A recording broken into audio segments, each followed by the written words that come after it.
Hey, hey, hey. Time for an out of this world story from rSpace. Kids are smart. Oftentimes, they don't give them enough credit. Today on rSpace, we watch a mom try to pull a fast one, but these little ones see right through her little fantasy world. It's time for this mama to wake up from her delusions. Smart TV caught my not-so-smart wife cheating of 15 years. I, male 45, have been married to Amy, female 45, for the last 15 years. I'm an executive at a company, whereas my wife is a homemaker. She used to work at a plant nursery in her 20s, but after our marriage, she chose to be a homemaker. We have 2 daughters, Emma, female 13, and Ella, female 11. Ours was a happy family until the truth of my wife's adultery was exposed. Thanks to the smart TV. Okay, so last week, it was our friend John's birthday. He has settled in a different country for the last few years. We video called him at midnight to wish him a happy birthday. After his well wishes, all 4 of us, me and my wife, along with John and his wife, were caught up in small talk about work and life. He didn't have any other plans for the birthday night, so we decided to hang out virtually and relax for a while. His wife suggested that we can Chromecast the WhatsApp video call through the TV. In that way, we can sit back, relax, and have some good time together. My friend's wife and Amy are also good friends, and we used to hang out a lot when they were in the city. Anyway, Amy connected her phone to the TV since the TV remote app was already installed and active on her phone. We grabbed some beers and snacks and enjoyed the virtual celebration. After a while, Amy felt dizzy and dozed off on the couch while John and I kept chatting. His wife was also asleep. About 15 to 20 minutes into it, the call got disconnected due to internet fluctuations, and my wife's WhatsApp screen popped up on the TV.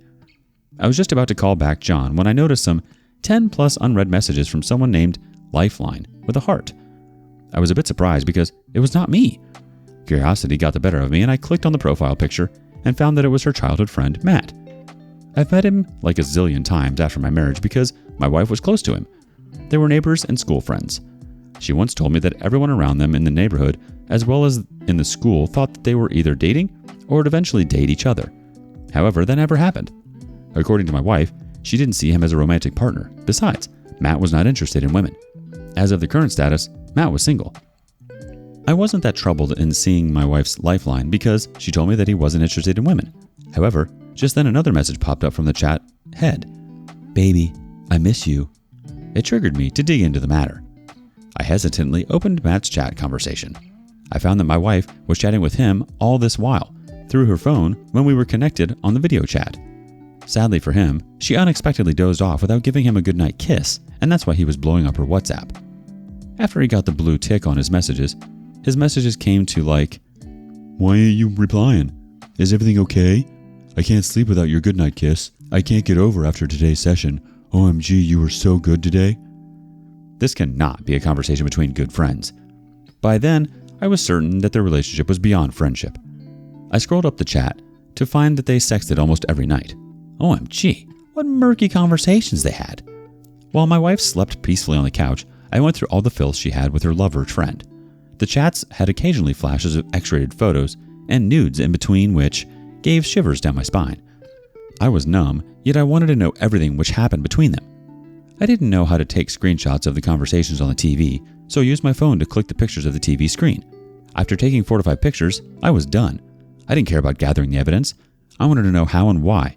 I wanted to yell, howl, and leash out my frustration, yet I didn't know how to confront her. It was 2 a.m., and I was already down with the countless beers, combined with a few shots of scotch. I barely had any energy to move or even think. I just kept scrolling through the chat, seeing my failed marriage in front of me on the big screen. Everything looked baseless at that point. She shared every minute detail with her lover, even the details of our intimate moments. In fact, after every private moment between us, she used to repeat the same with him, in order to compensate for his feelings. I feel disgusted. I wanted to know when all of this started. Hence, I kept scrolling, but it looked like a never-ending sea, which got deeper, even after reaching the deepest corner. By then, Matt's messages had stopped coming, and there was a dead silence in the house. I felt haunted. I grabbed a cushion lying beside me just to ensure that I wasn't dreaming or hallucinating. I was still scrolling mindlessly when Amy suddenly woke up from her slumber. Her sleepy head suddenly got hyperactivated on seeing her dual life displayed on the TV screen. She immediately snatched the remote from my hand and switched off the TV. She then pounced on her phone and disconnected it from the TV. I just kept staring at her, dumbfounded. I saw her opening her WhatsApp chat, glancing through her lover's chat, and then closing the app with a huge sigh. That long breath was a sign of surrender. She understood that I knew everything. She held my face with her hands and came closer to me, saying, "Baby, I can explain. Please listen to me." I stared back at her and replied, "Sure, please explain." She was astonished at my response. She was expecting that I would hyperreact and won't listen to her. I would have done the same if it was around 2:30 p.m. instead of 2:30 a.m. I was almost passing out, partly because of the alcohol and mostly because of the unraveling truth. I repeated, "Dang it, explain." She was at a loss for words. She murmured, "Actually, well." I said, "You know what? Don't try. You know you're screwed." Saying this, I limped my way to the bedroom. She followed me. I turned towards her and asked her to stay out while slamming the door in her face. I heard her knock a few times, but I passed out soon after. The next morning, I woke up heavy-headed and almost forgetful of what happened last night. I went out of my room to fetch a bottle of water. My throat was dry. Seeing me coming out of the room, she rushed towards me, and with that sight, all the harrowing memories of last night came rushing too. She tried to hug me, but I asked for her to back off. She retreated with teary eyes and a puppy face. She told me that I misunderstood. I ignored her and went towards the refrigerator to fetch a water bottle. She kept nagging at me that I was just overreacting, and he was just a friend. They never had any physical relationship. It was only on chats. It was just a healthy flirt. I wasn't ready for confrontation yet, but her lame excuses agitated me, and I screamed louder. "Really? Who the earth sends nudes to male friends? And what does that sexting mean? Wasn't he supposed to be uninterested in women? Then how the hell did he find interest in your private parts?" It was a Saturday morning, and gladly my children weren't home. They were with my parents for that week to enjoy their summer vacation. I stared at her, asking her for an explanation. My mental state was running pathetic. I wanted to get to the core of the situation, despite knowing that it would crumble to me to pieces. I wanted her to confess every detail of her crime, yet I felt like throwing up whenever she opened her mouth. I grinded my teeth, asking her to speak, but then shut her up when she spoke. I don't know what I was doing. I know I acted unreasonably, but how else would someone react after knowing that he was being cheated on for the past 15 years and his entire married life had been a sham?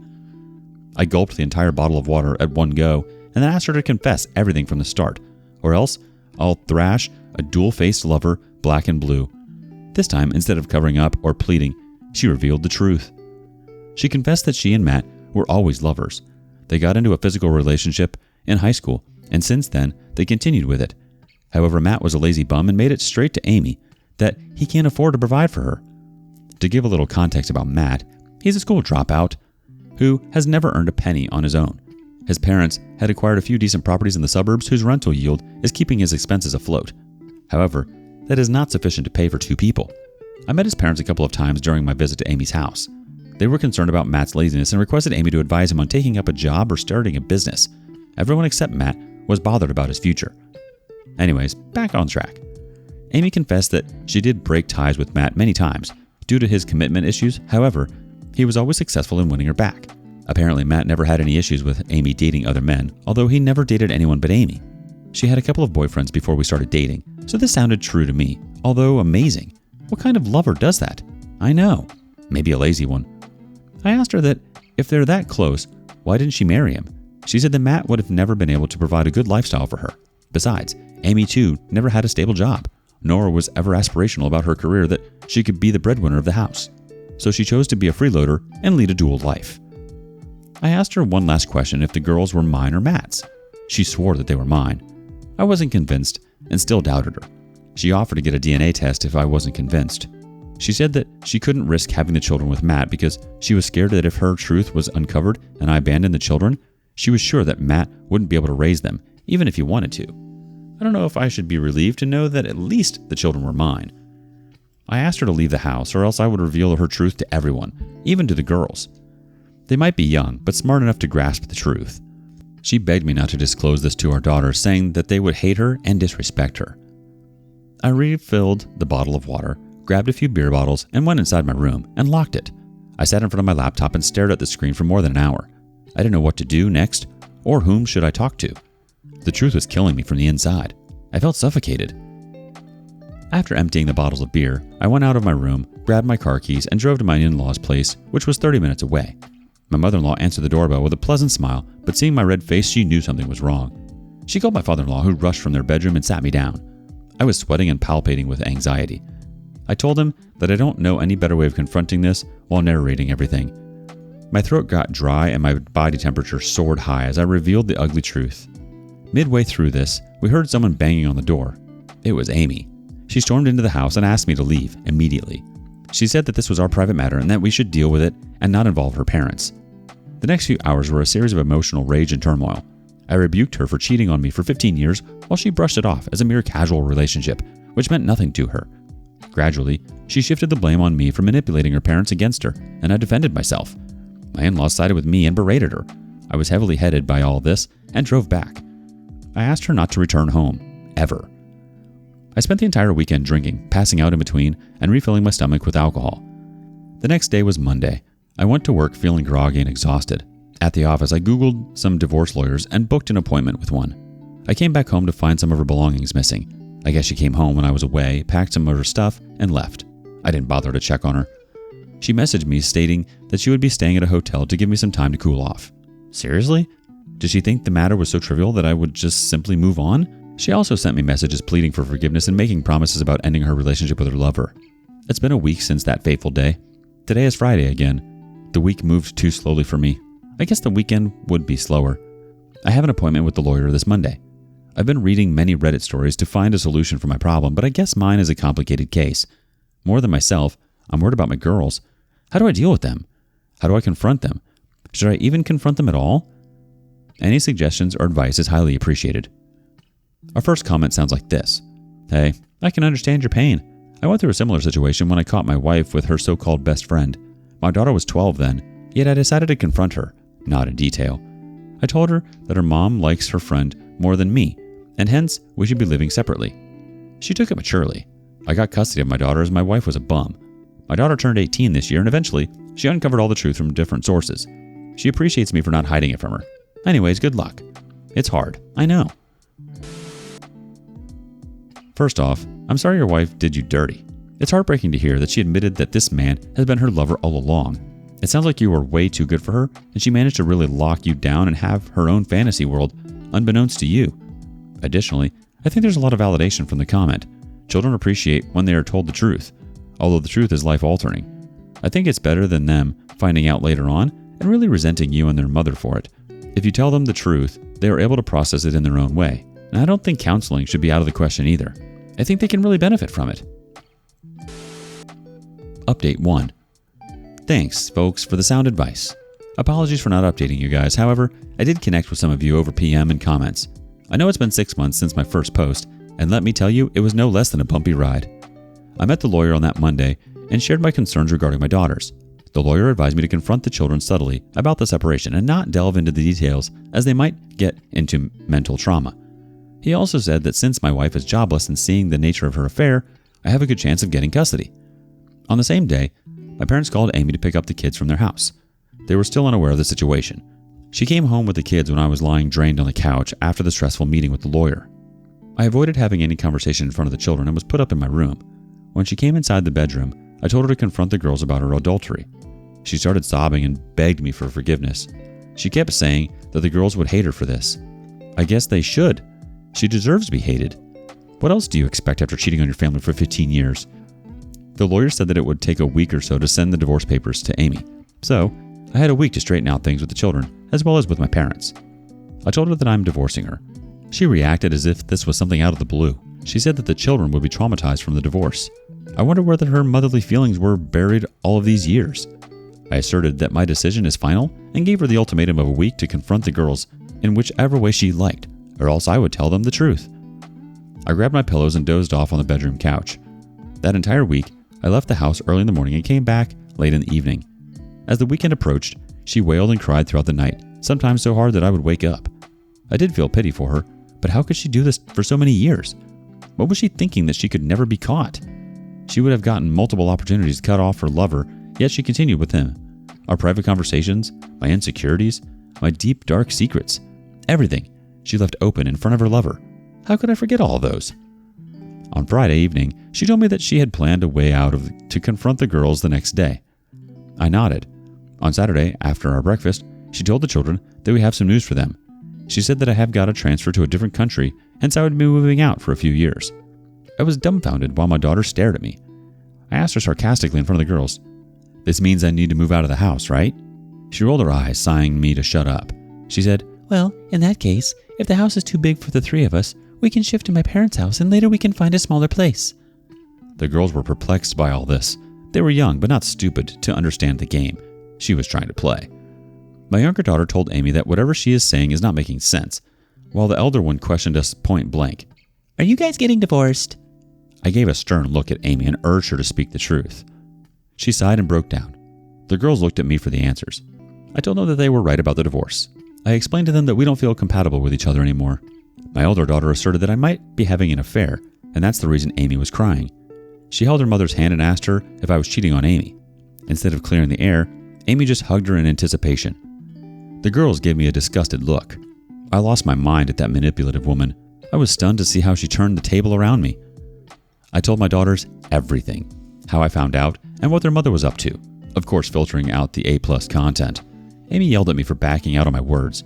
She told me that I gave her the liberty of giving any explanation to the girls, then why I didn't support her when she was telling them about my transfer. The situation was out of control, and I decided to put my foot down at Amy's manipulation. I called on my parents and my in-laws and asked them to come down ASAP. Both of them lived 25 to 30 minutes away, and within an hour, all four of them were at my house. That 1 hour was a nightmare for me, which I'll never forget in my life. My daughters were crying while hugging me, and seeing this, Amy tried her best to reason out her actions. She even went as far as portraying me as a liar and manipulating the girls against me. She stopped only when I told her I had photos of those conversations. My parents were shocked to see us in that condition. I narrated the incident in brief. Everyone despised Amy for such a heinous act. She kept sobbing and pleading for forgiveness. For a moment, I felt pity for her. It hurts me to see her in this condition, but she has brought this on herself. Instead of portraying me as the villain in front of my daughters, she could have just told them we felt out of love or something. But she wasn't ready to own the slightest of blame on her, and now her ugly truth lies naked in front of everyone, including her daughters. I made it clear that we are proceeding with the divorce and the girls would be with me. I asked her parents to take her away. Even the girls asked her to leave. My parents decided to stay back for a few weeks and take care of us. It was indeed a tough time for us, but glad we came out strong. I enrolled in therapy for all three of us, and we are in a much better mental space now. My divorce proceedings are going on. Amy has claimed a share in my house, which I'm contesting because she doesn't deserve a penny. Surprisingly, she didn't contest the custody of the children, making it easy and evident for us to understand her priorities. During the confrontation and even after that, Amy promised to cut off all ties with her lover. However, after she moved in with her parents, she was caught visiting her lover's house. Her siblings caught her and humiliated her to the extent that she had to eventually leave the house. Her parents humiliated Matt for his actions and informed his parents as well. The last I know is that his parents have cut off all property rents, which Matt was getting, and asked him to make a living of his own, while Amy is working as a sales agent in a showroom. I don't think about her anymore. I'm focusing on raising my daughters and providing them the best of everything I can. Wish me luck. Now for a couple quick comments. First one, your wife is a real witch. I was amazed at how she tried to manipulate your daughters. Glad that you didn't let her overpower you. Don't be guilty. You did the right thing. If you kept shut, she would have turned your daughter against you. Good luck in the future. Hope you find someone better. The other comment goes like this. Man, get a background check done before marrying anyone, or get a PI first. I'm definitely going to hire a PI on my girlfriend before marrying her. I got my lesson here. Thanks and wish you luck. Honestly, amazed isn't the right word for hearing how your ex tried to lie and manipulate her way through that. It's not shocking because she has literally been doing this for your whole relationship and your child's whole lives. It's disappointing to know that she is capable of doing that to not only you, but to her own children. What's refreshing to hear is that your children saw through her BS and knew that she was lying. You're an excellent father and you're doing exactly what you need to do for them. I'm sorry she tried to paint a different picture. What are your thoughts? Would you have done anything differently? Let us know in the comments below.